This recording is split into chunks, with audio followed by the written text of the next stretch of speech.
মই মৰিবলৈ ওলাই আহিলো ও মাৰক উভতাই নিবলৈ ক।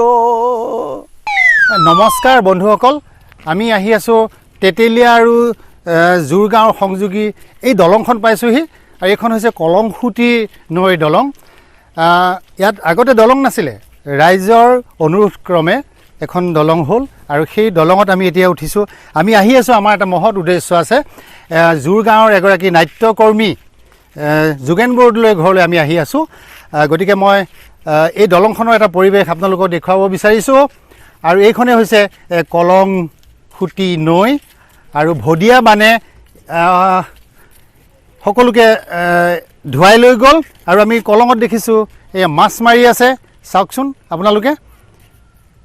এইখনে হৈছে কলংসুটি নৈ। পূবৰ ফালে এডৰা সুন্দৰ খৰি গছ দেখিছোঁ। নমস্কাৰ। অসমৰ এগৰাকী ভ্ৰাম্যমাণ জগতৰ নাট্যকৰ্মী, মৰিগাঁও জিলাৰ কলং আৰু কপিলীৰ সংগমস্থলীত সেউজীয়া প্ৰকৃতিৰ কোলাত ডাঙৰ দীঘল হোৱা আজি আমাৰ মনৰ খবৰৰ এগৰাকী অতিথি, মোৰ বন্ধু এয়া যোগেন বৰদলৈ। তোমাক আমাৰ ইউটিউব চেনেললৈ স্বাগতম জনাইছোঁ।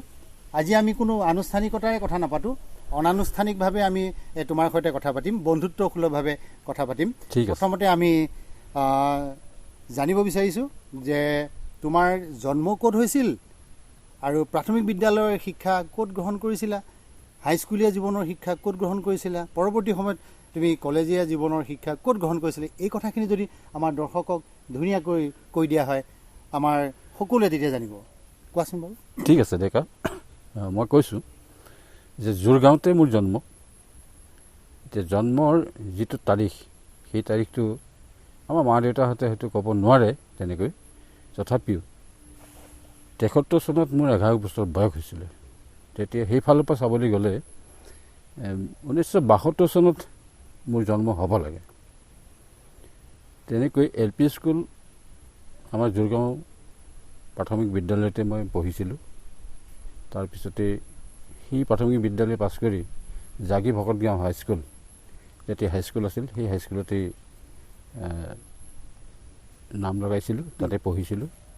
ME স্কুল, হাইস্কুল জাগি হাইস্কুলতে পঢ়িছিলোঁ। নিশ্চয় নিশ্চয় নিশ্চয়। তাৰপিছতে সেই হাইস্কুলৰ পৰা হায়াৰ ছেকেণ্ডেৰী হ'ল আৰু 79ত জাগি হায়াৰ ছেকেণ্ডেৰী মই অৱশ্যে ছাত্ৰ সন্থাৰ আন্দোলন আৰম্ভ হৈছিলে। সেই সময়ত মই তেতিয়া জাগি হায়াৰ ছেকেণ্ডেৰীৰ ইউনিয়ন ছেক্ৰেটাৰী আছিলোঁ। অসমৰ বিদেশী খেদা আন্দোলনৰ সময়ত তুমি জাগি হায়াৰ ছেকেণ্ডেৰী ইউনিয়ন বডি তুমি ছেক্ৰেটাৰী আছিলা, মানে সেইখিনি সময়ত তুমি যেতিয়া জাগি উচ্চ মাধ্যমিক বিদ্যালয়ত পঢ়িছিলা, সেই সময়ত তেতিয়া আমাৰ সেই বিদ্যালয়খনৰ প্ৰধান শিক্ষক কোন আছিলে? প্ৰধান শিক্ষক তেতিয়া মই প্ৰথম পাইছিলোঁ দীপকৰ ভৰালী ছাৰ। হয়। তাৰপিছতে তেখেত ৰিটায়াৰ্ড হোৱাৰ পিছতে কৃষ্ণৰাম বৰা ছাৰ প্ৰিন্সিপাল হৈছিলে জাগি উচ্চতৰ মাধ্যমিক বিদ্যালয়ৰ। বৰা ছাৰক পাইছিলোঁ, তাৰপিছতে বৰা ছাৰকে হিচাপে পাইছোঁ বাৰু। ঠিকে আছে বাৰু, তোমাৰ পৰা জানিব পাৰিলোঁ যে সেইখিনি সময়ত আমি যেতিয়া জাগি হায়াৰ ছেকেণ্ডেৰীত পঢ়ি আছিলোঁ, আমিও আছিলোঁ জাগি হায়াৰ ছেকেণ্ডেৰী ষ্টুডেণ্ট, আমিও তোমালোকক লগ পাইছোঁ। সেইখিনি সময়ত জাগি উচ্চতৰ মাধ্যমিক বিদ্যালয়ৰ যিটো পৰিৱেশ, সেইটো সঁচাকৈ মানে এটা সুন্দৰ পৰিৱেশ আছিল। আৰু আমি তোমালোকক দেখিছিলোঁ যে তোমালোকে জাগি হায়াৰ ছেকেণ্ডেৰীৰ পিছফালে যিটো বৰ্ডিং বুলি কয়, ছাত্ৰাবাস, তোমালোকে আছিলা। গতিকে অকণমান এই ছাত্ৰাবাসৰ বিষয়ে অকণমান কোৱাচোন। ছাত্ৰাবাসত আছিলোঁ তেতিয়া বৰ্ডিং ছুপাৰিণ্টেণ্ডেণ্ট আছিলে আমাৰ লোহিয়ামোহন ওজা ছাৰ আছিলে। সেই ওজা ছাৰে আমাক বহু ধৰণৰ কথা শিকাইছিলে আৰু তাতে এটা নীতি নিয়ম আছিলে এই বৰ্ডিঙৰ ছাত্ৰাবাসৰ, যে আমি ৰাতিপুৱা সোনকালে উঠি পঢ়িব লাগে, 7টা বজাত মানে হেৰি কৰি ভাত পানী ৰান্ধি মানে 8টা চাৰে 8টা বজাত খাই বৈ 9টা চাৰে 9টাত স্কুল যাব লাগে তেনেকুৱা। আকৌ আবেলি ঠিক তেনেকৈ 3টা বজালৈ 3 বজাতেই স্কুল হেৰি হয়, ছুটি হয়। তাৰপিছত কিছু সময় এনেই খেলা ধূলা কৰোঁ, স্কুল ফিল্ড আছে, ফিল্ডতেই খেলা ধূলা কৰোঁ।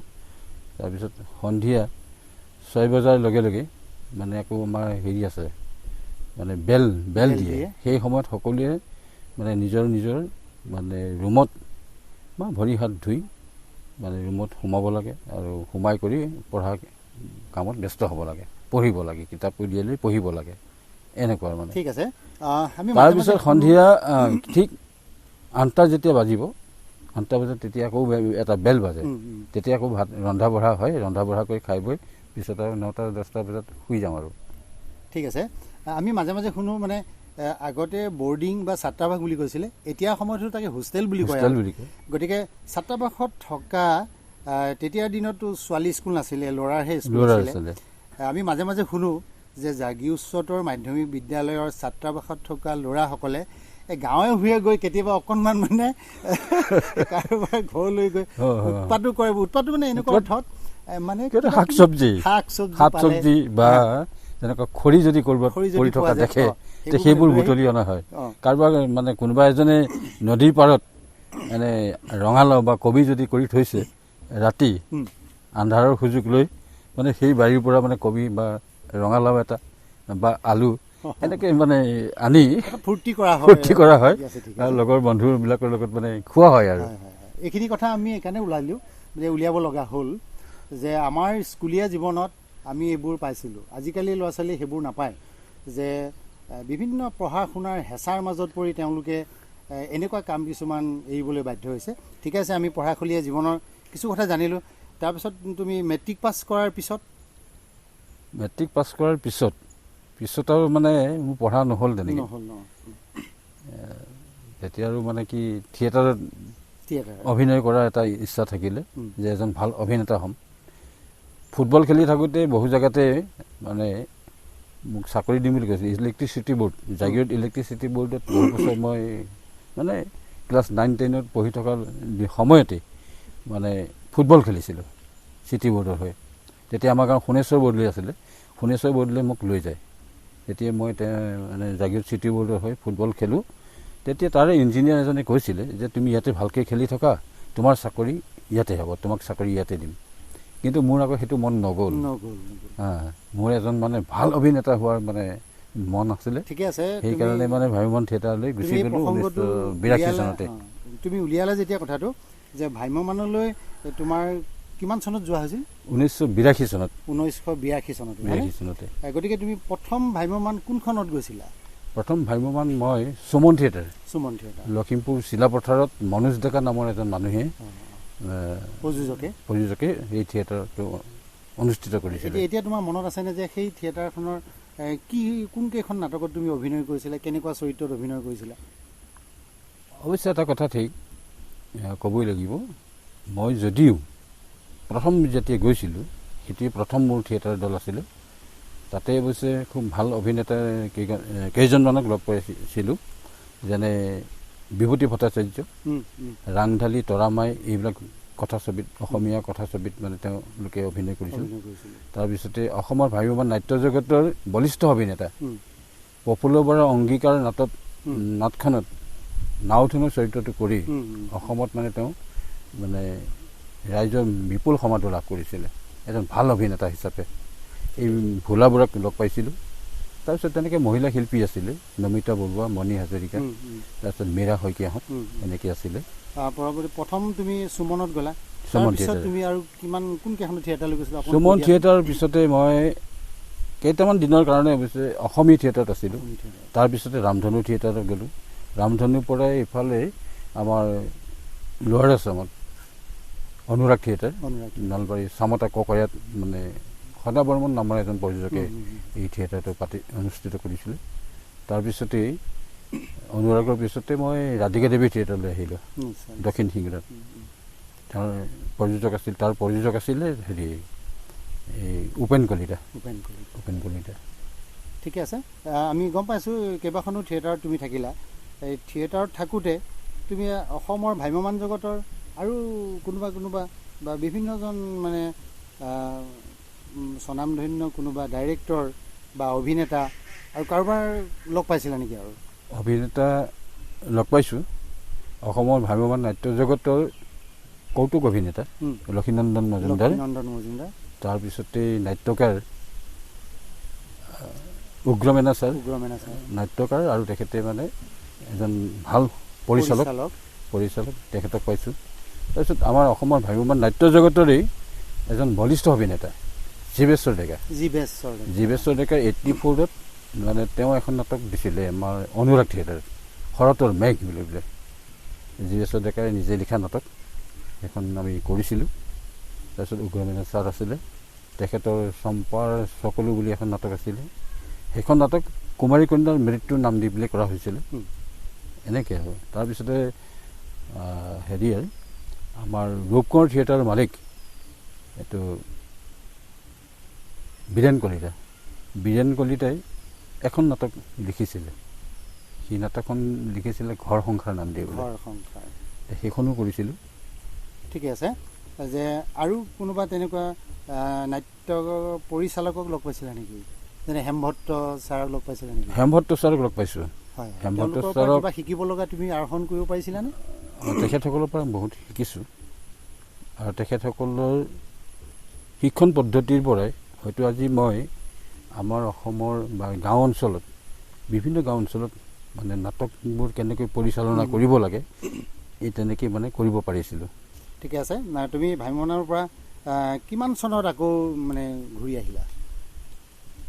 মাজে মাজে 2-1 বছৰ মানে গেপছ আছিল। তথাপিও 2007-08 চনৰ পৰা মানে থিয়েটাৰটো বাদ দিলোঁ, দি ঘৰতে বহি আছোঁ। আৰু কেতিয়াবা কোনোবা গাঁও অঞ্চলৰ কোনো মানুহে যদি মানে কেতিয়াবা দুৰ্গা পূজাতে হওক, লক্ষী পূজাতে হওক, ৰাসতে হওক এনেকুৱা সময়ত যদি নাটক পাতে তেতিয়া মানে নিমন্ত্ৰণ দিলে মই তালৈকে গুচি যাওঁ, তাতে এখন পৰিচালনা কৰি গুচি আহোঁ। তেনেকৈ তোমাৰ সৈতে কেতিয়াবা জড়িত হৈছোঁ যে পৰৱৰ্তী সময়ত তুমি যেতিয়া ভ্ৰাম্যমাণৰ পৰা গুচি আহিলা, গাঁও অঞ্চলত যেতিয়া উৎসৱ পাৰ্বণ হয় সেইবোৰত তুমি নিজে নাটক দিয়া, নাটক পৰিচালনা কৰা, সেইবোৰ আমি দেখিছোঁ। ঠিকে আছে, আমি সেই বিষয়ে আৰু অকণমান কথা পাতিম।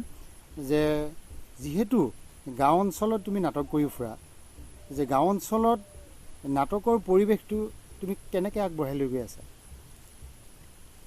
কেনেকৈ মানে যেতিয়া ৰাইজে মাতে মই যাওঁ, যোৱাৰ পিছত আৰু বিভিন্ন ধৰণৰ হেৰি থাকেই বাৰু, তথাপিও ৰাইজক বুজাবলৈ চেষ্টা কৰোঁ যে আপোনালোকে এইটো উচ্ছৃংখল পৰিৱেশ সৃষ্টি নকৰিব, আৰু নাট এখন কৰিবলৈ হ'লে এটা সুস্থ পৰিৱেশ লাগে, বা এজন শিল্পীয়ে যদি অভিনয় কৰিব লগা হয় এটা সুস্থ পৰিৱেশ আৰু মানসিক প্ৰস্তুতি লাগে। যদি সৰু সুৰা কথাত আমি যদি কাজিয়া কৰি যদি উচ্ছৃংখল পৰিৱেশ সৃষ্টি কৰোঁ, তেতিয়াহ'লে সেই শিল্পীগৰাকীৰ বা আমাৰ নাটখনত যিসকল শিল্পীয়ে অভিনয় কৰিব তেওঁলোকৰ মানসিক প্ৰস্তুতি নাথাকে। গতিকে সেইকাৰণে সুন্দৰভাৱে পৰিৱেশটো নিজেই গঢ়ি তুলিব লাগিব, তেতিয়া মানসিক প্ৰস্তুতি থাকিব, আৰু সেই মানসিক প্ৰস্তুতিৰ সহযোগতেই মানে অভিনয় ভালদৰে কৰিব পাৰিব। ঠিকে আছে। ভৰতৰ নাট্যশাস্ত্ৰটো তেনেকৈ লিখা আছে যে আংগিকং বাচিকং ভুৱনং যস্যং অহং বুলি পেলাই নাটক এখন প্ৰস্তুতৰ বাবে আমি যিটো আমাৰ মানে বিষয়বস্তু লাগে, হয়নে? লাগে আংগিক, বাচিক, হয়নে? সাত্বিক, আহাৰ্য। এই বিষয়ে তুমি অকণমান কৈ দিয়াচোন বাৰু। আংগিক আৰু বাচিক, আহাৰ্যৰ সাত্বিক, এই কথাকেইটা আমাৰ নতুন প্ৰজন্মই জানিব লাগে আচলতে। আংগিক কি বস্তু, সাত্বিক কি বস্তু, বাচিক কি বস্তু, অকণমান কৈ দিয়াচোন বাৰু। ঠিকে আছে। আংগিক হ'ল অংগৰ দ্বাৰা যিবিলাক অভিনয় কৰা হয় তাকেই আংগিক অভিনয় বুলি কোৱা হয়। বাচিক বাক্যৰ দ্বাৰা যিবোৰ অভিনয় কৰা হয় তাকেই বাচিক অভিনয় কৰা বুলি কোৱা যায়। যে বাচিকটো হ'ল আমাৰ এতিয়া নৱৰস আছে, নৱৰসত আমি এটা বাক্য নৱৰসত কেনেকৈ মানে ক'ব লাগিব, ঠিক তেনেদৰে ক'ব পাৰিলে ভাল বা ক'ব লাগিব, তেতিয়াহে তেওঁ অভিনয় কৰাৰ সাৰ্থকতা থাকিব। তাৰপিছতে সাত্বিক, সমগ্ৰ সত্তাৰ দ্বাৰা যি অভিনয় কৰা হয় তাকেই সাত্বিক অভিনয় বুলি কোৱা হয়। আৰু হ'ল আহাৰ্য। আহাৰ্য মানে এনেই আহাৰ বুজায়, কিন্তু আমাৰ নাট্যশাস্ত্ৰৰ মতে ইয়াক মানে কোৱা হয় যে এজন শিল্পীয়ে, এজন অভিনয় শিল্পীয়ে এটা চৰিত্ৰ কৰিছে, সেইটো চৰিত্ৰত তেওঁৰ ৰূপসজ্জা বা সাজসজ্জাটো কেনেদৰে হ'ব লাগিব। এজন ভিক্ষাৰী যদি হৈছে তেওঁ ঠিক তেনেদৰে ভিক্ষাৰীৰ দৰে সাজসজ্জাটো কৰিব লাগিব, আৰু তেওঁৰ ৰূপসজ্জাটো ঠিক তেনেদৰেই কৰি ল'ব লাগিব। এতিয়া মই এজন সুস্থ সবল মানুহ, মই যদি তেনেকুৱা ভিক্ষাৰী চৰিত্ৰ এটা কৰোঁ, যে এই চৰিত্ৰটো কৰিবলৈ যাওঁতে মোৰ যিটো বাস্তৱ মানে অৱয়ব বা স্বাস্থ্য পাতি সেইটো হ'ব নোৱাৰিব, গতিকে তাক অকণমান পৰিৱৰ্তন কৰিব লাগিব সেই মানে ৰূপসজ্জাৰ দ্বাৰা। ঠিক আছে, আমি গম পালোঁ যে এতিয়া মই অন্য এটা কথা আমি তোমাক সুধিব বিচাৰিছোঁ যে কথাটো এনেকুৱা যে আমি যিহেতু মঞ্চত অভিনয় কৰোঁ, মানে থিয়েটাৰৰ যিটো মঞ্চ আৰু কথাছবিৰ যিটো মঞ্চ, মানে থিয়েটাৰ আৰু কথাছবি মঞ্চৰ মাজত আকাশ পাতাল পাৰ্থক্য আছে। আমি প্ৰাথমিকভাৱে শিক্ষা ল'বলৈ গ'লে এটা মঞ্চক আমি কেইটা ভাগত ভগাব পাৰোঁ সেইখিনি কৈ দিয়াচোন। এটা মঞ্চক আমি 9টা ভাগত ভাগ কৰিব পাৰোঁ। যেনে এতিয়া ইংৰাজীতে মানে কোৱা হৈছে যে আপ ষ্টেজ, মিডিল ষ্টেজ আৰু ডাউন ষ্টেজ। এতিয়া ঠিক তেনেকৈ right down, right middle, right up আৰু left middle, left up, left middle, left down, এনেকুৱা। তাৰপিছতে মিডিল আপ, মিডিল চেণ্টাৰ আৰু মিডিল ডাউন, এনেকেই তাৰমানে 9টা ভাগত ভাগ কৰি অভিনেতাইটো সেইখিনি কথা সম্পূৰ্ণৰূপে জানিব লাগে। মঞ্চৰ বিভাজনখিনি হ'লেহে মঞ্চৰ লগতে মানুহজনৰ বা অভিনেতাজনৰ যিটো অভিনয়ৰ সাৰ্থকতা সেইটোতো কেৱল মঞ্চ আৰু সিপিনে লাইট থাকিব, হয়নে? গতিকে তাৰ মাজতহে তেওঁৰ অভিনয়টো প্ৰকাশ পাব। নিশ্চয়। গতিকে মঞ্চৰ ভাগটো জানিবই লাগিব, তাৰোপৰি লাইটৰ কথাও জানিব লাগিব, হয়নে? গতিকে লাইটৰ কথা অকণমান কৈ দিয়াচোন, আমাৰ অভিনেতাসকলে কেনেকৈ সেই মঞ্চটোত ব্যৱহাৰ কৰিব লাগিব অকণমান কৈ দিলে। এতিয়া আমাৰ ভ্ৰাম্যমাণ মঞ্চত 2টা মঞ্চ থাকে। এতিয়া 2টা মঞ্চৰ ভিতৰত মানে তিনিটাকৈ 6টা স্থান, দুৰ্বল স্থান থাকে। তেতিয়া ৰাইট ষ্টেজত গতিকে লেফ্ট মিডিল, লেফ্ট আপ, তাৰপিছতে ইফালে ৰাইট আপ, এই 3টা দুৰ্বল। ঠিক তেনেকৈ লেফ্ট মঞ্চত, লেফ্ট ষ্টেজত মানে ঠিক তেনেকৈ 3টা যেনে ৰাইট মিডিল, ৰাইট আপ আৰু সিফালে লেফ্ট আপ, এনেকেই মানে বিভাজনটো থাকে। তেওঁ অভিনেতাজনে লাইটটো ল'ব লগা হৈ যায়, হয়নে? ঠিক ল'ব আছে লগা বাৰু। আমি সেই পোহৰ ল'বলৈ হ'লে ঠিক তেনেকেই আমি সেইকেইটা স্থান, যিকেইটা দুৰ্বল স্থান বুলি ধৰা হৈছে, সেইকেইটা দুৰ্বল স্থানত অভিনয় শিল্পীসকলে খুব কম সময়ৰ বাবেহে মানে অৱস্থান কৰিব লাগে, বিশেষ এটা মুহূৰ্তৰ বাবে। বাকীকেইটা স্থানত মানে তেওঁলোকে ধুনীয়াকৈ অৱস্থান কৰি অভিনয় কৰিব পাৰে। ঠিক আছে, ভাল লাগিছে। আমি এইবাবেই উলিয়ালোঁ, আজি আমাৰ নতুন প্ৰজন্মসকলে কেৱল টিভিৰ সন্মুখত কেৱল মুখখন উলিয়াব পাৰিলে তেওঁলোকে বহুত ডাঙৰ অভিনেতা বুলি ভাবে, হয়নে? গতিকে আমি এই সুযোগতে আমাৰ বৰদলৈ ডাঙৰীয়া যিখিনি কথা কৈছে, আমি নতুন প্ৰজন্মক আহ্বান জনাইছোঁ, তেওঁলোকে যেন মঞ্চৰ যিটো ব্যৱহাৰ, লাইটৰ যিটো ব্যৱহাৰ, গতিকে সেই কথাটোতো তেওঁলোকে গুৰুত্ব দিয়ে, তেতিয়া ভাল লাগিব। আৰু মই ধন্যবাদ জনাইছোঁ। ইমানখিনি নাটকৰ কথা পতাৰ পিছত আমি যদি বৰদলৈৰ পৰা এটা মানে ভাল লগা বচন এফাকি নুশুনো, তেনেহ'লে আজি আমাৰ অনুষ্ঠানটো সাৰ্থকতা নহ'ব। যদি তোমাৰ কিবা সেই পুৰণা দিনত কৰা নাটকৰ কিবা সংলাপ যদি মনত আছে, কৈ দিয়া যে অমুকজন নাট্যকাৰৰ এইজনে পৰিচালনা কৰিছে, এই সংলাপটো মই এনেদৰে কৰিছিলোঁ, আমাৰ দৰ্শকৰ কাৰণে এটা সংলাপ আমি নিশ্চয় শুনিব লাগিব, তেতিয়াহে আমাৰ ভাল লাগিব। দিয়াচোন, কোৱা এটা অকণমান মানে ক্ৰমিক হ'ব। আমাৰ তাৰিণী ডেকা বুলি নাট্যকাৰ আছিলে, তাৰিণী ডেকাৰ নাটক স্নেহময়ী জননী, তাত এটা মানে কি ভ্ৰাম্যমাণ থিয়েটাৰ থকা এজন শিল্পী, তেওঁ থিয়েটাৰ শেষ কৰি ঘৰলৈ গুচি আহিছে, কিন্তু ঘৈণীয়েকজনী মুখখন বৰ চোকা, আৰু মানুহজন হ'ল কি এনি টাইম মানে ড্ৰিংকছ কৰি থাকে। সেইটো কাৰণে ঘৈণীয়েকে তেওঁক মানে খুবেই বেয়া পায়। ঘৰলৈ আহিলে খালি মদ খাই থাকে, সেইটো কাৰণে মানে ঘৈণীয়েকে যাওঁ তাকে গালি পাৰে। কৰাৰ পিছত তেওঁ এদিন মানে কি কৰিলে, তই যেতিয়া মোক গালিয়ে পাৰি থাক, ঠিক আছে, এদিন দুয়োজনৰ মাজত খুবেই কাজিয়া লাগিলে। কাজিয়া হোৱাৰ পিছত মানে তেওঁ ছুইচাইড কৰিবলৈ গৈছে, হাতত দাখন লৈ গৈছে, তাৰমানে ভূত প্ৰেতৰ ভয়ত আকৌ লগত এটা মূঢ়া লৈ গৈছে, মূঢ়াটোত উঠি মানে তেওঁ যেন চিপজৰি ল'ব, লগত এডাল ৰছীও লৈ গৈছে, জৰি এডাল, সেই ৰছীডালেদি চিপজৰি লৈ মৰিব। আচলতে তেওঁৰ ভাৱটো সেইটো নহয়, তেওঁ সেইটো মানে ঘৈণীয়েককহে দেখুৱাবলৈ গৈছে। তই যেতিয়া মোক এনেকৈ গালি পাৰ মই মৰিম এই বুলি মানে তেওঁ ঘৈণীয়েকক মানে অকণমান অভিনয় কৰি দেখুৱাবলৈ গৈছিলে। তুমি দেখুৱাই দিব লাগিব সেইটো কেনেকৈ কোৱা হৈছিলে। তেওঁ মানে হাতত সেই দাখন লৈ গৈছে, মূঢ়াটো নিছে আৰু চিপজৰি ল'বলৈ ৰছীডালো লৈ গৈছে হাতত, আৰু মানে বকি বকি গৈ আছে। কোৱা, বকি দিয়া অকণমান, সংলাপটো দি দিয়া। এতিয়া বহিয়ে বাৰু কৈছোঁ, বহি ক'লে বহি বুলিয়ে কৈছোঁ। ঐ ছোৱালী বেটি ডাং কাটি, ঐ ছোৱালী বেটি ডাং কাটি, তই মোক ঘৰৰ পৰা বাহিৰ কৰি দিয়। ঐ মই আজি মৰিম বুলিয়ে কৈছোঁ, মৰিম আজি। মই কি বুলি ভাবিছ? মই কি মৰিব নোৱাৰোঁ বুলি ভাবিছ নেকি? মই মৰিম, মৰিম আজি মই, মৰিম। ছোৱালী বেটি ডাং কাটি সেই মোৰ ইনকামেৰে খাই আকৌ মোকেই ঘৰৰ পৰা খেদি দিয়ে। দেখা যাওক, দেখা যাওক আজি মই মৰিব পাৰোঁ নে নোৱাৰোঁ। কি বুলি ভাবিছোঁ? মই মৰিম, মৰিম বুলি কৈছোঁ নহয়। তেতিয়া মানে ঠিক গৈ আছে, সঁচাই ভাল লাগিছে। গতিকে গৈ গৈ তাৰমানে তেওঁ এই গছজোপা পালেগৈ।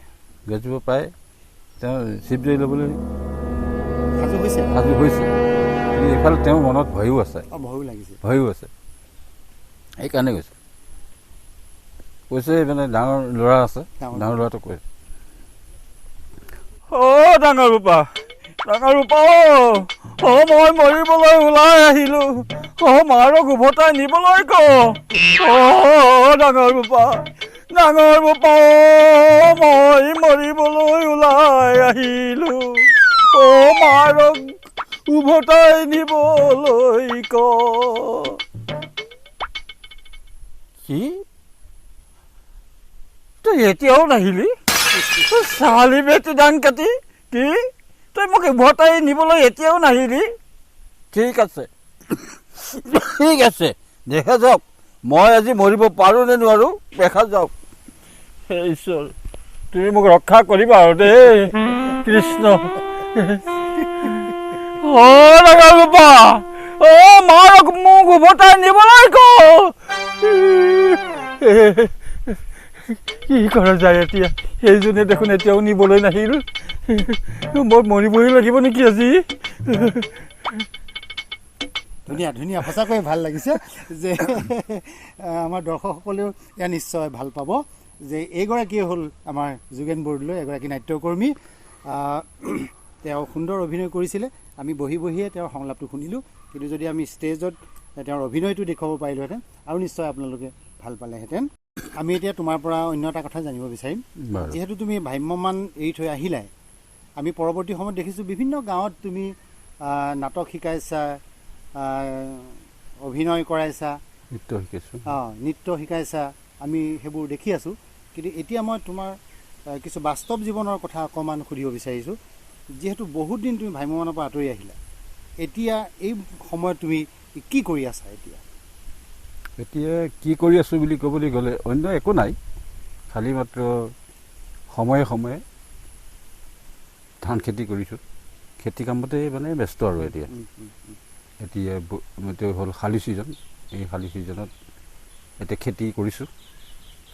অন্য খেতি বা আনৰ দৰে মোৰ ইমান বেছি মাটিও নাই, 4-5 বিঘা মাটি, সেইখিনিকে কৰোঁ আৰু।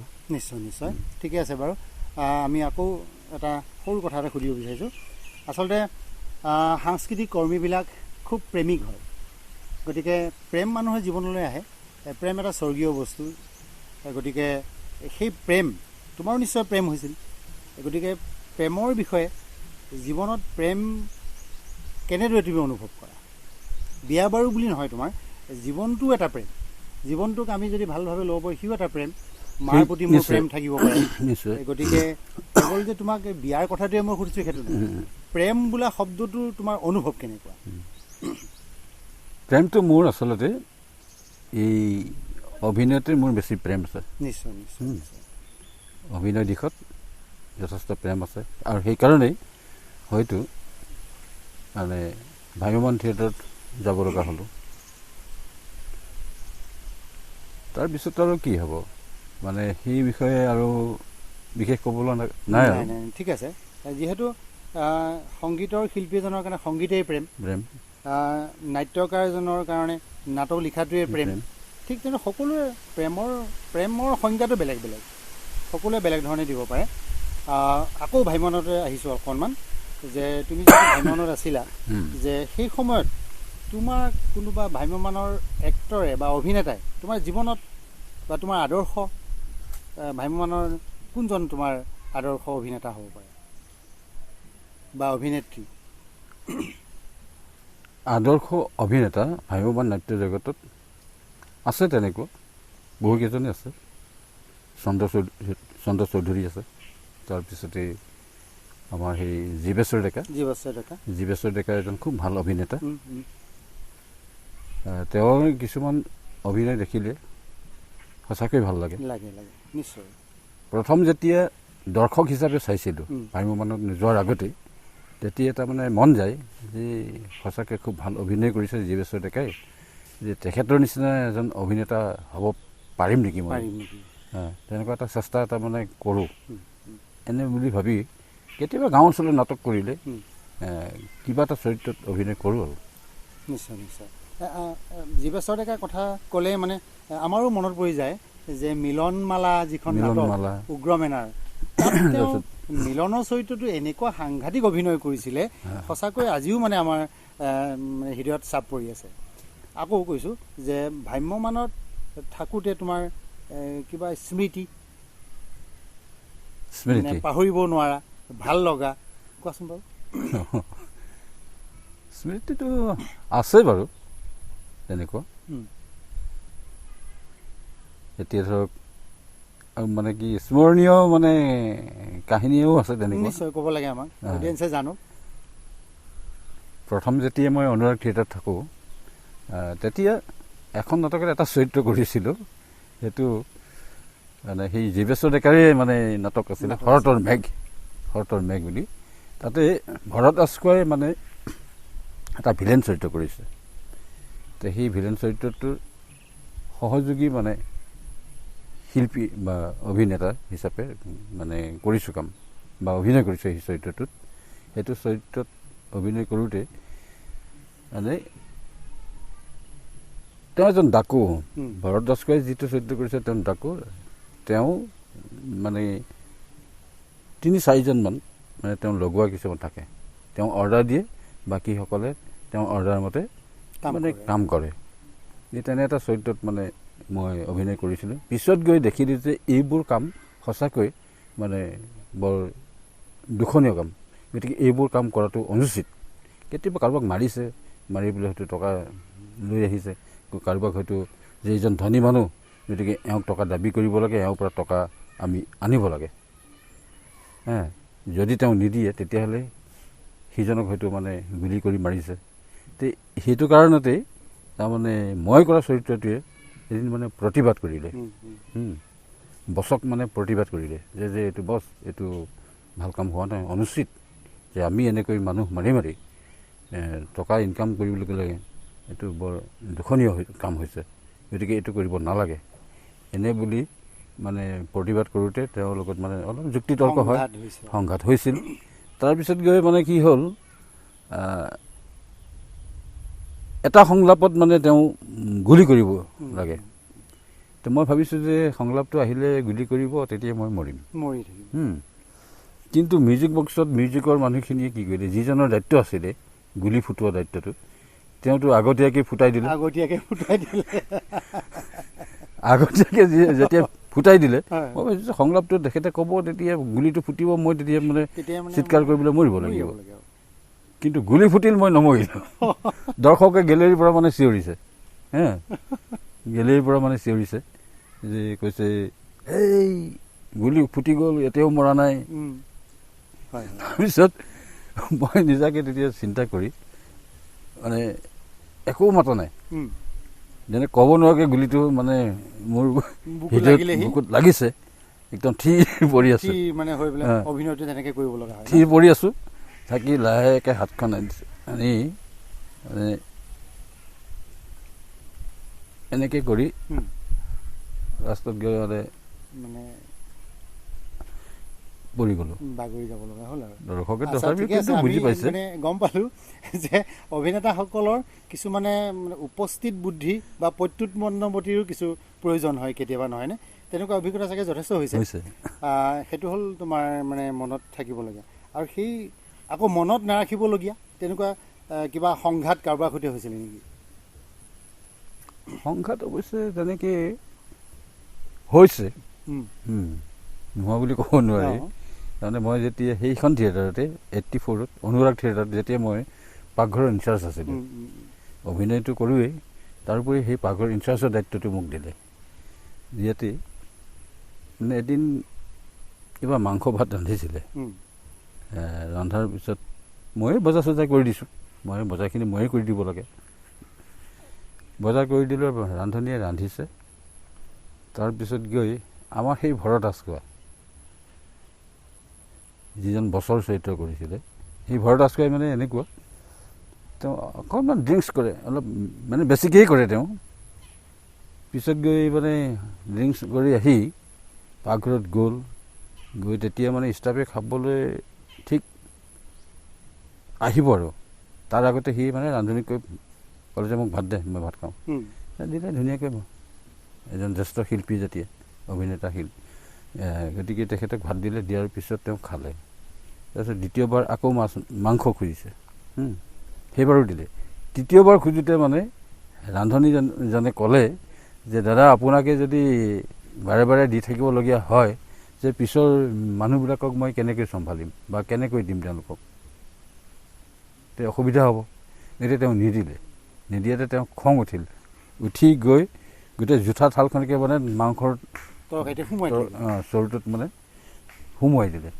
ৰান্ধনী মই মানে তেতিয়া তোৰাত মানে আছিলোঁ, সেই পেণ্ডেল। তেতিয়া মই ওপৰ মহলাত আছিলোঁ, তেতিয়া তলৰ হেৰিটোত মানে গ্ৰাউণ্ডত মানে হেৰি কৰিছে পাকঘৰ। তাৰ পৰা গৈ পেলাই মানে ৰান্ধনীৰ ল'ৰাটোৱে মোক কৈছে যে দাদা এনেকুৱা কথা, ভৰত আচকোৱাই এনেকৈ কৰিলে, যে তেওঁ জোঠা থালখন মাংস তৰকাৰীত সুমুৱাই দিলে। এইটোতো ষ্টাফেতো ভাত খাবলৈ আছে। মোৰ মানে বহুত চিন্তা লাগিল যে এইটো কি হ'ল, কি কাণ্ড কৰিলে এইটো। তাৰপিছত তেতিয়া মানে মই নামি আহিলোঁ, চালোঁ হয় এইটো বৰ বেয়া কাম কৰিল। তেতিয়া ৰাজকোৱাই মানে আকৌ ওপৰ মহলাত আছে, ছেকেণ্ড ফ্ল'ৰ, তালৈ গ'লোঁ। তেওঁ শুই আছে। এই ৰাজকোৱা দা, উঠক। কোন? মই। বৰদলৈ নেকি? বৰদলৈ। যে আপুনি এইটো কাম কি কাম কৰিলে?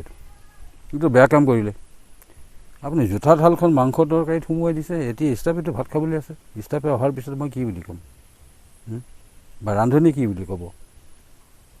এই তেতিয়া তাৰমানে তেখেতে মোক মানে তেওঁ নিচা ফাটি গৈছে। তেতিয়া কৈছে যে এইটো মই বৰদলৈ সঁচাকৈ ভুল কাম কৰিলোঁ, যে নিচা খালোঁ অলপ, মানে নিচা হেৰিত মই কি কৰিলোঁ মই নিজেই গম নাপালোঁ, গতিকে মোক বচাই দিয়া আৰু।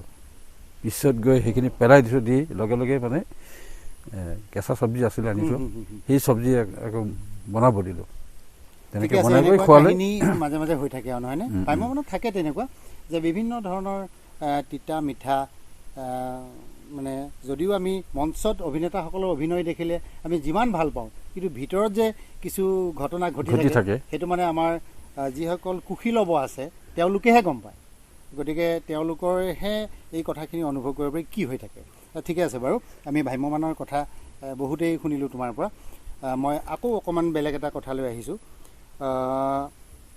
তুমিতো বহু ঠাইত অভিনয় কৰি ফুৰিছা, আমাৰ এই অঞ্চলত মানে আমাৰ এই জিলাখনত বা তেনেকুৱা তোমাৰ সৈতে অভিনয় কৰি গৈ থাকোঁতে কাৰোবাক তোমাৰ চকুত পৰিছেনে যে এই ল'ৰাজনে সুন্দৰ অভিনয় কৰিব এটা সময়ত? তেনেকুৱা তুমি কাৰোবাক উলিয়াই নিব পাৰিছানে বাৰু? তেনেকুৱা অৱশ্যে ভবা যায় যে পিছত গৈ আৰু তেওঁলোকক লগ কৰা নহয়। এইটো কিমান চন আছিল, গেৰুৱাত। এই গেৰুৱাৰ দুজনমানে কিন্তু তেওঁলোকে এতিয়াও কৰি আছে, জিতেন শইকীয়া বুলি কয়। জিতেন শইকীয়াই মানে অসমীয়া ভাওনাতো মানে অভিনয় কৰে বা সামাজিক নাটকবিলাকতো কৰে। তেওঁ এতিয়া মৰিগাঁৱত আছে শুনিছোঁ, কিন্তু মই লগ পোৱা নাই। তাৰপিছতে গেৰুৱাৰ বাবুল বৰাহঁত আছিলে, এতিয়া তেওঁতো শংকৰ সংঘৰ মানে প্ৰধান সম্পাদক। সম্পাদক। তেওঁলোকৰ ঘৰতে থাকিয়েই মই নাটক শিকাইছিলোঁ। নিশ্চয় নিশ্চয়। তাৰপৰা তেনেকৈ দুই এজনে অৱশ্যে নকৰা নহয়, কৰিছে। ঠিকে আছে বাৰু। আমাৰ অঞ্চলত বহুতো তেনেকুৱা নাট্যশিল্পী আছে, তেওঁলোকে হয়তো চৰ্চাৰ অভাৱত কিছু এৰি পেলাইছে। আকৌ সুধিছোঁ যে যদি তুমি ভ্ৰাম্যমানলৈ নগলাহেঁতেন তেনেহ'লে তুমি কি কৰিলাহেঁতেন? যদি ভ্ৰাম্যমান যাব নোৱাৰিলোঁ হয়, তথাপিও হয়তো মই অভিনয় কৰিবই লাগিলেহেঁতেন। এই MSI গ্ৰুপবিলাকতে গাঁও অঞ্চলতে কৰিব লগা হ'লহেঁতেন বা কৰিলোহেঁতেন। এনেকুৱা। ঠিকে আছে বাৰু। যিহেতু মানে তুমি অলপ আগতে কৈছাই যে প্ৰেম, এই অভিনয় দিশত বা নাট্যৰ জগতত বা যি হেৰি আছে যে অভিনয়, এই অভিনয়ৰ প্ৰতি আজি হয়তো আমাৰ সনাতন শইকীয়াই জানে যে অভিনয়ৰ প্ৰতি থকা আগ্ৰহেই মোক মঞ্চ জগতলৈ আনিলে। যে তাত এটা প্ৰেম এটা আছে, সেই প্ৰেমটো থকাৰ কাৰণে মানে ভ্ৰাম্যমান থিয়েটাৰত নগ'লেও মই হয়তো গাঁও অঞ্চলত বা কোনোবা যুৱক সংঘই হওক, কোনোবা যিকোনো MSI গ্ৰুপে মানে নাটক কৰিলে মাতিলে হয়তো নিশ্চয় তাত গ'লোহেঁতেন। কাৰণ ভ্ৰাম্যমানত নোযোৱাৰ আগতেও মই আজি বহুত ঠাইতে গাঁৱত তেনেকুৱা নাটকত কোনোবাই খবৰ দিলে যে আমাৰ তাতে নাটক এখন কৰিম আহিবাচোন, এই বুলি ক'লে মই যাওঁ। গৈ পেলাই তেতিয়া তাৰমানে যিকোনো এটা চৰিত্ৰ দিলেও মই কৰোঁ। নিশ্চয়, আমিও দেখিছোঁ তুমি আমাৰ যেতিয়া ভকতগাঁও দুৰ্গা পূজা পাতে তাতো তুমি তেনেকৈ অভিনয় কৰিছা, যে তেওঁলোকৰ সংঘটোক তুমি উৎসাহিত কৰিছা। এনেদৰে জীৱনটো চলি আছে। ঠিকে আছে, আমি আকৌ কথা পাতিম। যে এইবাৰ তোমাক আৰু অকণমান বেলেগ ধৰণে মই সুধিব বিচাৰিছোঁ যে জীৱন সম্পৰ্কে তোমাৰ ধাৰণা কি?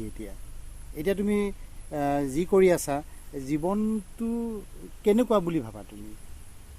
জীৱনটোক এতিয়া কেনেকৈ লৈ আছা তুমি? এইটো এটা বৰ জটিল হেৰি হ'ব, প্ৰশ্ন হ'ব মোৰ কাৰণে।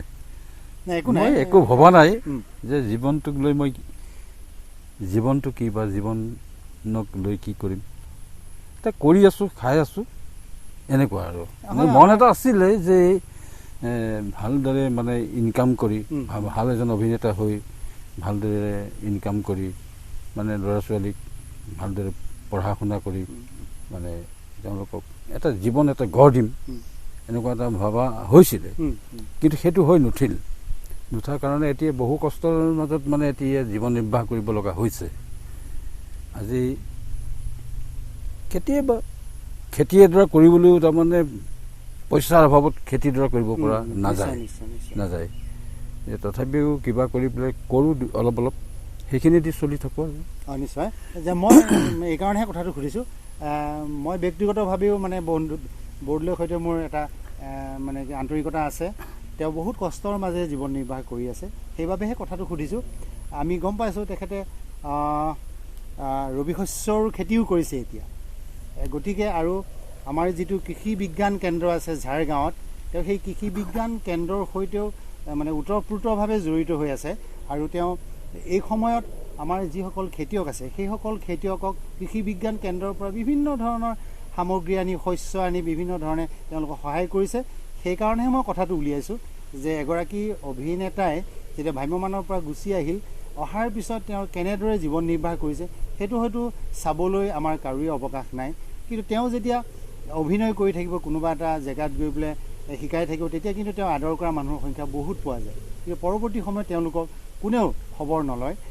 গতিকে সেইকাৰণেহে মই কথাটো উলিয়াইছোঁ। এইটো এটা আমাৰ মানে পৰম্পৰাই হৈছে, তুমি যেতিয়ালৈকে দি থাকিব পাৰিবা তেতিয়ালৈকে তোমাক ভাল পাব, আৰু যেতিয়াৰ পৰা তুমি কাকো একো দিব নোৱাৰা তেতিয়ালৈকে তোমাক মানে আৰু কোনেও মানে বাদ ফ্ৰী নাচায়। ঠিক সেইটো এটা আমাৰ সমাজৰ ব্যৱস্থা আছে, এতিয়াও চলি আছে।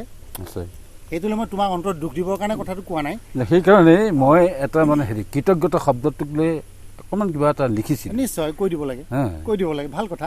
যে 4 বৰ্ণৰ সংমিশ্ৰণে সুগঠিত এটি শব্দ কৃতজ্ঞতা, য'ত আছে দয়া, মৰম, চেনেহ, সহানুভূতি, শুভকামনা আৰু আশীৰ্বাদ। ইয়াক কাৰোবাক দিলে কাৰো কোনো ক্ষতি নহয়, বৰঞ্চ বৰ্ধিত হয় অন্য এক অলংকাৰ, য'ৰ পৰা ব্যক্তিয়ে মনোশান্তি লাভ কৰিব পাৰে। নিশ্চয় ইমান ধুনীয়া কবিতাটো যে সেই কবিতাটো আমাক দৰ্শকৰ বাবে শুনাই দিলে হেৰি বন্ধুবৰ বৰদলৈক ধন্যবাদ জনাইছোঁ। আৰু মই সেইকাৰণে কৈছোঁ যে আমি দিব লাগে, কিছু দিব লাগে, কিছু ল'ব লাগে, তেতিয়াহে আমি সমাজখন বৰ্তি থাকিম।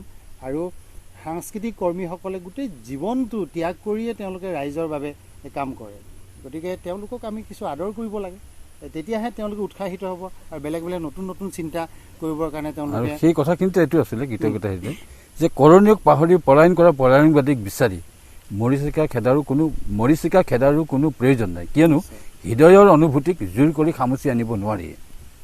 ঠিক আছে, ভাল ইমান ধুনীয়া লাগিছে যে তোমাৰ অনুভৱ। এই সময়ত আকৌ তুমি যিহেতু অকণমান লিখা মেলাটো জড়িত হৈ আছা, তুমি নাটক বা নৃত্য নাটিকা এনেকুৱা কিবা লিখা মেলা কৰি থৈছা নেকি এতিয়া? তেনেকুৱা লিখা মেলা কৰা নাই বাৰু। নিশ্চয় কেতিয়াবা মানে গাঁৱতে আমাৰ আইসকলে দুবছৰমান হৈছিল, মানে মোক খুব জোৰ দি ধৰে যে আমি এখন সাংস্কৃতিক সন্ধিয়া পাতিছোঁ, তাতে এখন নাটক কৰিম, গতিকে এখন নাটক আমাক লিখি দিয়াচোন বা লিখি দিয়কচোন। আছিলে মোৰ ভনী এজনী কল্পনা পাটৰ বুলি পেলাই, তাই কয় ককাদেউ এইবাৰ আইসকলে নাটক এখন কৰিম, গতিকে নাটক এখন আমাক লিখি দিব লাগিব। তাই খুব জোৰ দি ধৰে।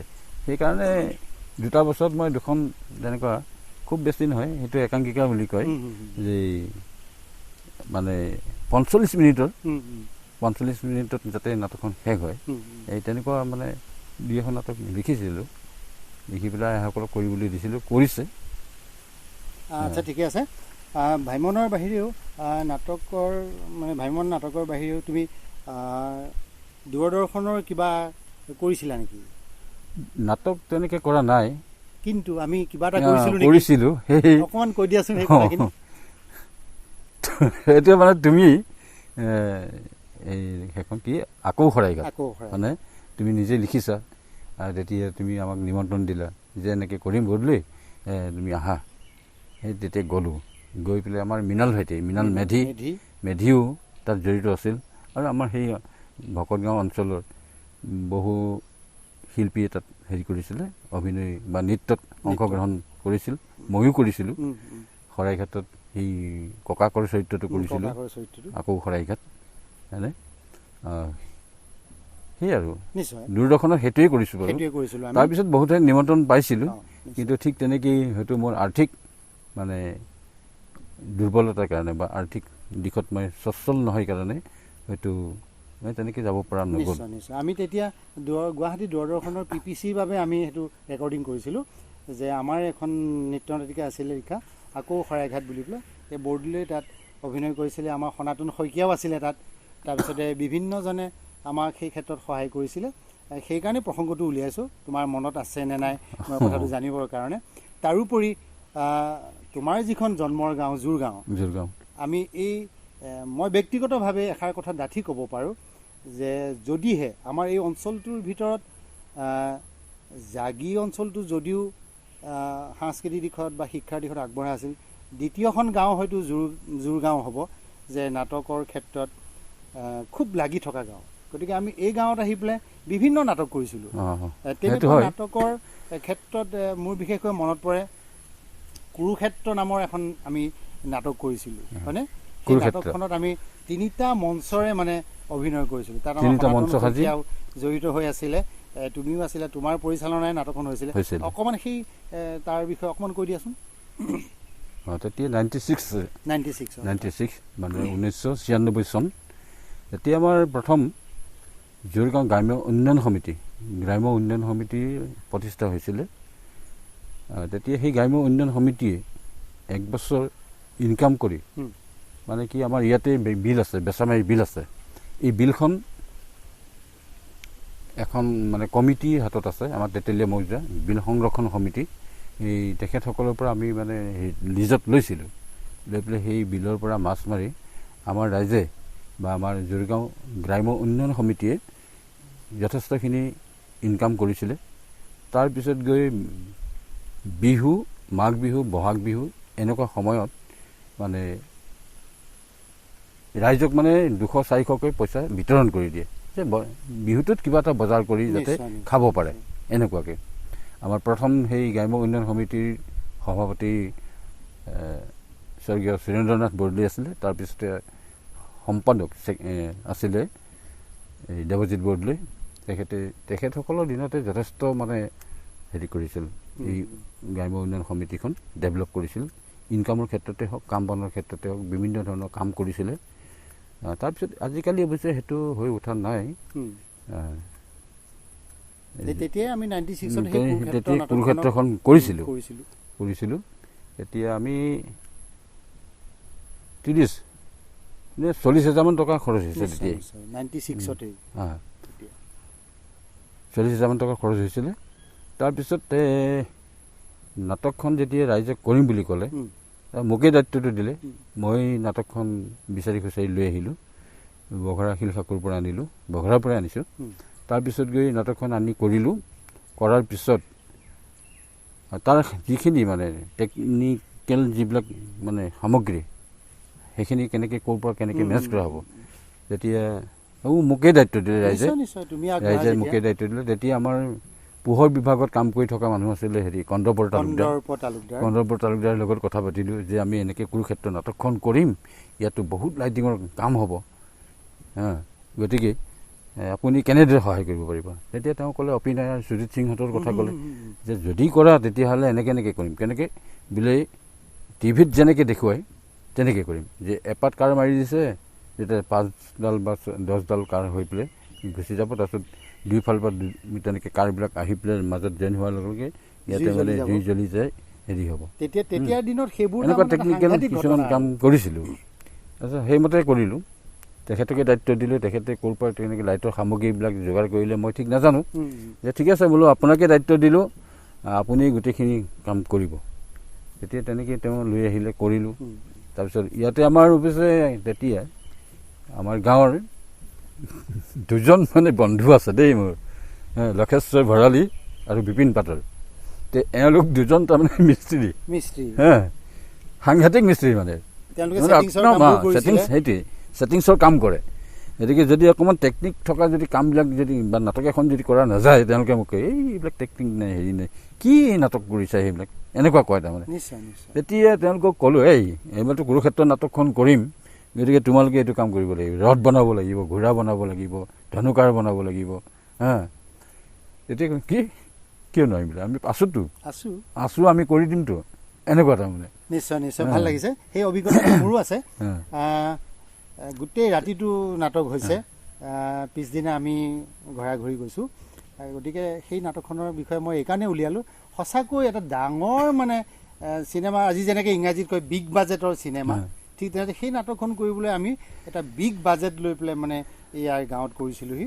আৰু এইখিনিতে ডেকা, তোমাৰ কথা অকণমান নক'লে সেইটো বেয়া হ'ব, যে সেই সময়ত যে কুৰুক্ষেত্ৰ নাটকখন যেতিয়া আমি কৰোঁ, কুৰুক্ষেত্ৰ নাটকখনৰ আগত আমি এখন নাটিকা কৰিছিলোঁ।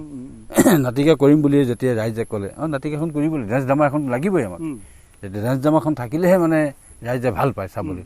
সেইকাৰণে তোমাক দায়িত্ব দিলোঁ, এতিয়া তুমি কি শ্যামন্ত ঘৰণ নাটিকাখন লিখিলা, ইয়াত আহিলা, আমাক শিকালা, ল'ৰা ছোৱালীক শিকালা, হয়নে, ল'ৰা ছোৱালীবিলাকেও শিকিলে। আৰু তোমাকেই দায়িত্ব দিলোঁ যে সেই কুৰুক্ষেত্ৰ নাটকৰ যিমানবিলাক গীত আছিলে, সেই গীতবোৰ সুৰ কৰিবৰ কাৰণে তোমাক দায়িত্ব দিছিলোঁ। তুমি তেনেকৈ সুৰ কৰি আমাক ধুনীয়াকৈ গাই দিলা। আৰু গোটেই গান গোৱাৰ হেৰিটো মানে কণ্ঠশিল্পী হিচাপে তোমাকে সেই নাটকত আমি ব্যৱহাৰ কৰিলোঁ, নহয় জানো, বা তোমাক দায়িত্ব দিলোঁ কণ্ঠশিল্পী হিচাপে। তেতিয়া তুমি কণ্ঠশিল্পী হিচাপে ধুনীয়াকৈ আমাক গানবিলাক গাই সহায় কৰি দিলা। নিশ্চয় ধন্যবাদ তাৰ বাবে, মোক এনেকৈ নামটো লোৱাৰ বাবে ধন্যবাদ জ্ঞাপন কৰিছোঁ। এতিয়া আমি সৰু দুটামান কথা সুধিব বিচাৰিছোঁ, যে বৰ্তমান সময়ত তোমাৰ আটাইতকৈ প্ৰিয় খাদ্য কি? এতিয়া প্ৰিয় খাদ্য বুলিবলৈ আৰু তেনেকুৱা হেৰি নাই, মই যি পাওঁ তাকেই খাওঁ। নিশ্চয়, ঠিক আছে। ভ্ৰাম্যমানৰ তেতিয়াৰ দিনৰ ভ্ৰাম্যমান আৰু আজিৰ দিনৰ ভ্ৰাম্যমানৰ মাজত কি দেখি আছা এতিয়া? তেতিয়াৰ দিনৰ ভ্ৰাম্যমান বুলি কওঁতে তেতিয়া অৱশ্যে তাত যিবিলাক নাটক কৰা হৈছিল, সেই নাটকৰ কাহিনীভাগ খুবেই ভাল লগা। আৰু এতিয়া দেখোঁ কৰিছে আৰু আজিকালি তাৰমানে কি হ'ল মানে গীত মাত বহুত হ'ল এখন নাটকত মানে ডান্স যদি নাথাকে আজি হিন্দী ফিল্মত যেনেকৈ কিছুমান ডান্স কৰি পেলাই মানে কাহিনীটো আগবঢ়াই লৈ যায় আমাৰ এতিয়া অসমৰ ভ্ৰাম্যমান নাট্য জগততো তেনেকেই তাৰমানে কিছু মানে হেৰি চিনেমেটিক গম পাইছোঁ হৈ গৈছে গতিকে ডান্সৰ পৰিভৰটো বেছি হ'ল কাহিনীবোৰ যেন লুকাই গৈছে হয়নে এনেকুৱা হৈছে তাৰমানে ঠিকে আছে বাৰু আকৌ আহিছোঁ যে এই সময়ত তোমাৰ আৰু কিবা পৰিকল্পনা তুমি কৰিছা নেকি নাটক সম্পৰ্কীয় হওক বা অন্য কিবা পৰিকল্পনা লৈ কাম কৰি আছা নেকি এতিয়া নাটক সম্পৰ্কে তেনেকুৱা পৰিকল্পনা কৰা নাই কেতিয়াবা ভাৱ আহে যে ময়ো এখন নাটক লিখোঁ নেকি কিন্তু নামাকৰণ কৰি থৈ দিছোঁ কিন্তু পাৰা নাই বা কেতিয়াবা মানে কিছুমান সমস্যাৰ কাৰণে মানে লিখিবলৈ মন নাযায় সমস্যা সকলোৰে থাকে বাৰু তাৰ মাজতে কামখিনি কৰিব লাগিব গতিকে আমি গম পালোঁ এতিয়া এনেদৰেই জীৱনটো গৈ আছে আজি 2 বছৰ ধৰি কৰোণা মহামাৰী চলি আছে এই সময়ত ভ্ৰাম্যমানে কোৱা সাংস্কৃতিক কিবা কথাই কোৱা সকলোবিলাক বন্ধ হৈ আছে তুমি কেনেকৈ ৰাখিছা তোমাৰ মনটোক কেনেকৈ দমাই ৰাখিছা এতিয়া দমাই ৰাখিছোঁ এইটো কাৰণে এনেকুৱা হেৰিতে দিশত মানে এই খেতি কামৰ জৰিয়তে মানে নিজৰ মনটোক দমাই ৰাখিছোঁ কেতিয়াবা মন যায় যে ক'ৰবাত কিবা এখন কৰিব পৰা হ'লে ভাল লাগিলহেঁতেন নাটক এখন যদি ক'ৰবাত কৰিব পৰা গ'ল হয় তেতিয়া ভাল লাগিলহেঁতেন মনটো ঠিকে আছে যিহেতু এতিয়া নাই তেনেকুৱা গতিকে এই খেতি কৰ্মতে মানে ব্যস্ত হৈ আছোঁ তো খুব বেছি তেনেকুৱা হেৰিও কৰা নাই বাৰু খেতিও কৰা নাই কিন্তু সময়ে সময়ে ছিজন অনুসৰি অলপ অলপ খেতি কৰোঁ তাৰমানে অলপ নিজে চলিব পৰাকৈ এতিয়া ঠিকে আছে আমি অনুষ্ঠানটো সামৰিব লাগিব যে তুমি যিহেতু এজন জ্যেষ্ঠ শিল্পী ভ্ৰাম্যমানৰ এগৰাকী জ্যেষ্ঠ শিল্পী কোনোবাই কওক নকওক তুমি যিহেতু ভ্ৰাম্যমানত আছিলা কমেও 20-25 বছৰ তুমি থাকিলা ভ্ৰাম্যমানত থাকিলোঁ গতিকে তোমাৰ তুলনাত এতিয়াৰ যিসকল অভিনেতা অভিনেত্ৰী নতুনকৈ ওলাই আহিছে আমি তেওঁলোকক নতুন প্ৰজন্ম শব্দটো ক'লে অকণমান বেয়া হয় তথাপিও কৈছোঁ যে উঠি অহা চামৰ বাবে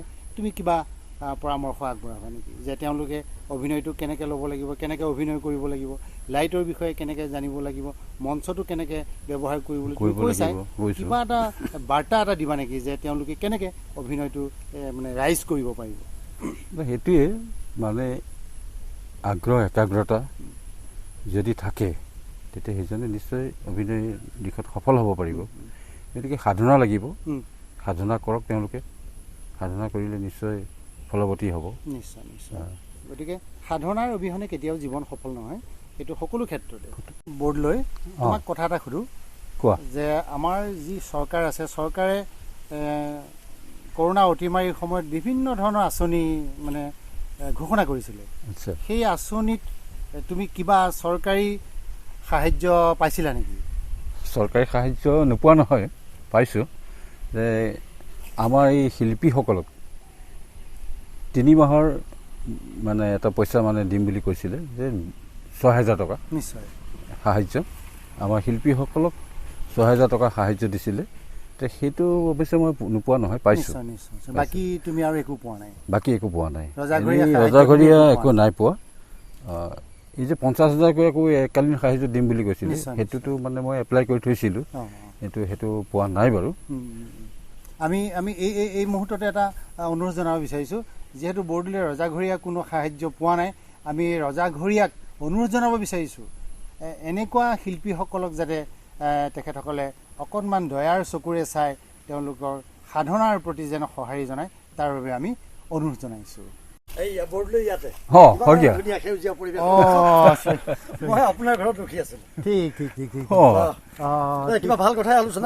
আমি মানে দুইজনে এটা কথা মানে পাতি আছিলোঁ ডেকাই আজি মোৰ ওচৰলৈ আহিছিল নিশ্চয় আমি এনেকুৱা এটা কথা পাতিলোঁ যে বৰদলৈ যিহেতু আজি ইমান দিন ধৰি অভিনয়ৰ সৈতে জড়িত হৈ আছিলে তেখেতৰ মনৰ খবৰ কিছু ল'বলৈ আহিলোঁ শ্ৰদ্ধাৰ মানে আমাৰ শ্ৰোতা দৰ্শক ৰাইজ আজি আমি মনৰ খবৰ অনুষ্ঠানটি বৰদলৈৰ বাবে ইমানতে সমাপ্ত কৰিছোঁ যদিও পৰৱৰ্তী খণ্ডৰ বাবে আমাৰে সৌভাগ্য এয়া আন এগৰাকী মানে ভ্ৰাম্যমানৰ অভিনেতা আমাৰ মোৰ বন্ধু সনাতন শইকীয়া আহি পাইছেহি যে পৰৱৰ্তী খণ্ডৰ বাবে আপোনালোকে কিছু ধৈৰ্য ধৰক পৰৱৰ্তী খণ্ডৰ আমাৰ বিশিষ্ট নাট্যকৰ্মী হ'ব আমাৰ সনাতন শইকীয়া আপোনালোকে নিশ্চয় নাটকৰ কথা পাতি আছিল আপুনি ঠিকেই অনুমান কৰিছে এতিয়া মোৰ ফালৰ পৰা এটা অনুৰোধ বৰদলৈ সেই সোণালী দিনৰ নাটকবোৰৰ এটি ভাল লগা সংলাপ ঠিক আছে ময়ো অনুৰোধ জনাইছোঁ তুমি দিয়া মাতি দিয়া এটা ডাইলগ ভাল লগা সংলাপ এই ৰাম এইটো বৰ ডাঙৰ কথা আমাৰ কাৰণে চাওক নাট্যকাৰে লিখি দিয়া প্ৰতিটো সংলাপেই ভাল লগা সংলাপ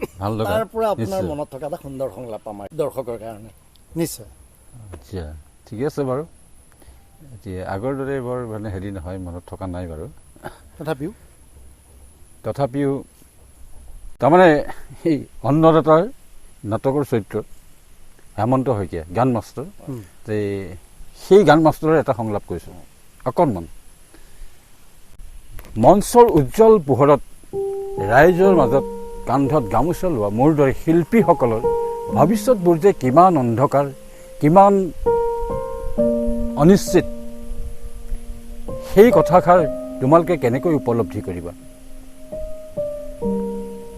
এখন গামোচা এথোপা ফুল এখন মানপত্ৰই মোৰ বা মোৰ ছোৱালীজনীৰ পেটৰ ভোক কেতিয়াও গুচাব নোৱাৰে